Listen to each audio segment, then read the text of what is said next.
Friends, Pawan కళ్యాణ్కి ప్రమాదం, తీవ్ర టెన్షన్లో నాయకులు. ఈ విషయాన్ని తెలుసుకునే ముందు వీడియో మీరు కంప్లీట్గా చూడండి.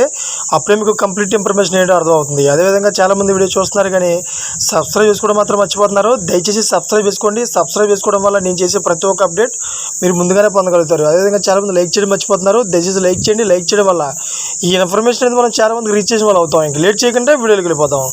ఫ్రెండ్స్, జనసేన పార్టీ అధినేత ఏపీ ఉప ముఖ్యమంత్రి పవన్ కళ్యాణ్ ప్రమాదంలో ఉన్నారా? ఆయనకు ఎప్పుడైనా ఏమైనా జరిగే అవకాశం ఉందా? ఇది ఇప్పుడు రాజకీయంగా జరుగుతున్న చర్చ.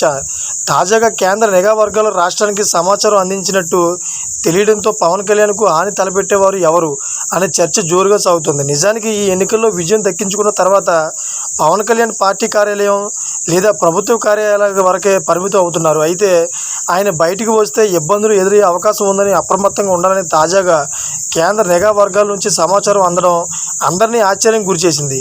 అయితే కొన్ని సోషల్ మీడియా గ్రూపుల్లో పవన్పై వ్యతిరేక వార్తలు వస్తున్నాయని చెప్పడం గమనార్హం. అయితే పరిస్థితి నిలువుగుప్పిన నిప్పుగా ఉందని హెచ్చరించడం విశేషం.